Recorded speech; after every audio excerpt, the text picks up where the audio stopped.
बिस्मिल्लाहिर्रहमानिर्रहीम। स्किल्स हम पढ़ रहे हैं, तो उसमें आज हम पढ़ रहे हैं जी रीडिंग स्किल्स। और रीडिंग स्किल जो है बड़ा इंपॉर्टेंट स्किल है। और इसमें हमने दो मेजर चीज़ें देखनी है कि एक तो ये स्किल जो है इसमें कौन कौन सी चीज़ें हम सीखेंगे। और पहली बात यह है कि इसमें हमें ज़रूरत क्या है रीडिंग स्किल की। इसके बगैर गुजारा नहीं हो सकता। यानी कि पढ़ते तो सारे हैं, बुक मैं भी पढ़ता हूँ, आप भी पढ़ते हैं, और बाकी स्टूडेंट्स भी पढ़ते होंगे, टीचर्स भी पढ़ते होंगे, और बहुत सारे लाखों तादाद में दुनिया में लोग हैं जो बुक्स पढ़ते हैं। लेकिन हर एक का पढ़ने का जो मकसद है वो डिफरेंट हो सकता है। हर एक उससे जो लर्निंग है वो भी मुख्तलिफ हो सकती है। तो इस हवाले से हम देखेंगे कि क्या क्या चीज़ें आखिर में होती हैं जी। तो रीडिंग स्किल जो है उसमें बुनियादी बात ये होती है कि हम स्किमिंग के लिए बात पढ़ते हैं कि हम किसी चीज़ को सरसरी सा पढ़ लेते हैं और उसकी जिस्ट हासिल कर लेते हैं, जिसको कहते हैं ओवरऑल व्यू एक ले लेना। और हमें वही चाहिए होता है, तो लिहाजा हमारी रीडिंग का मकसद पूरा हो गया।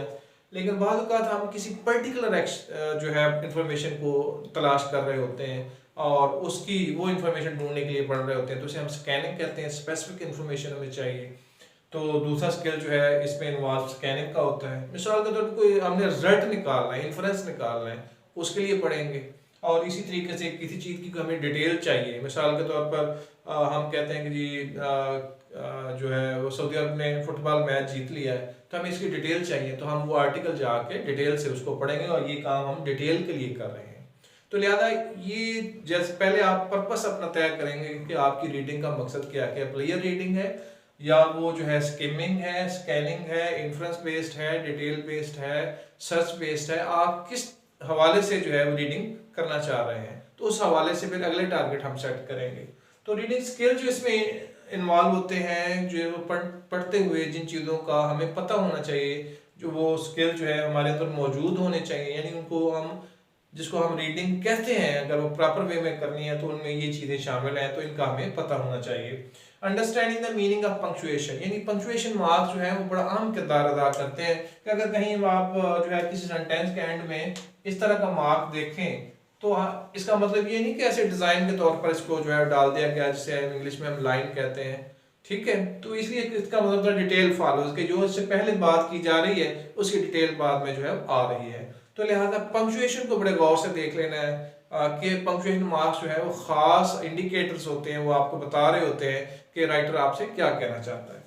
दूसरी बात है कि अंडरस्टैंडिंग ऑफ वोकैबुलरी, नए वोकैबुलरी आइटम्स हो सकते हैं उसके अंदर, तो आप उनको तलाश करें, उनके मीनिंग तलाश करें, उनको यूज़ करना सीखें, उनके यूजेस जो है डिक्शनरी के अंदर देखें और उसे किस कंटेक्स्ट में वहाँ पे इस्तेमाल किया गया इस हवाले से आप देखें। इसके अलावा जो है कि जो वहाँ पे आप जो कुछ भी पढ़ रहे हैं, ज़ाहिर है वो उसके अंदर कोई ग्रामेटिकल वर्क है, उसकी कोई ग्रामर है, उस ग्रामर को समझने की कोशिश करें। ये नेक्स्ट स्किल होता है। ज़ाहिर है पढ़ना सिर्फ ये नहीं कि किताब को एक तरफ से पकड़ा या चैप्टर को पकड़ा और पढ़ दिया और उसमें से हमने इनमें से कोई चीज़ भी नोट नहीं की, तो इसको पढ़ना नहीं कहेंगे।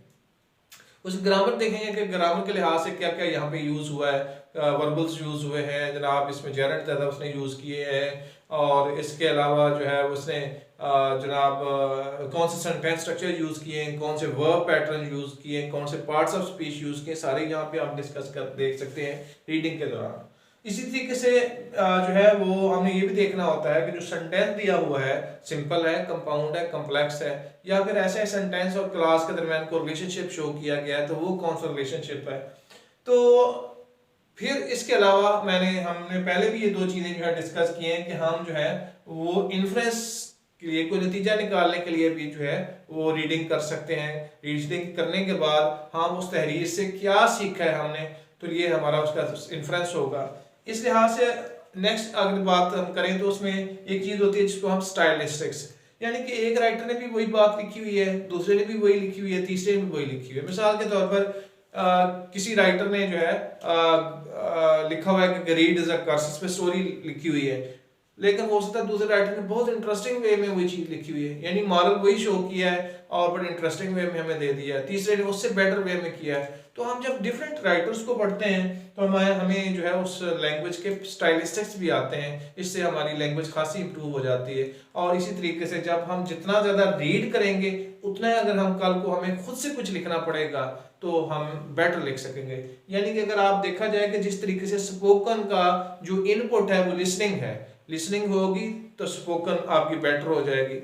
इस तरीके से अगर आपकी रीडिंग बेहतर है, यानी कि आप अच्छे रीडर हैं, बुक्स बहुत ज़्यादा पढ़ते हैं, तो यकीनी तौर पर आपको कल को कुछ लिखना पड़ेगा तो आप राइटर भी अच्छे होंगे, क्योंकि आप तमाम स्ट्रक्चर से वाकिफ़ होंगे, उसकी ग्रामर से वाकिफ़ होंगे, वोकैबुलरी से वाकिफ़ होंगे, पंक्चुएशन से खूब वाकिफ़ होंगे, और प्लस जो है इंफॉर्मेशन तो सारी बात है, आपने उससे जिस्ट भी ली है, इंफॉर्मेशन भी ली है, इन्फ्रेंस भी निकाले हैं, डिटेल भी निकाली है, तो ये सारी चीज़ें उसके अंदर शामिल होंगी।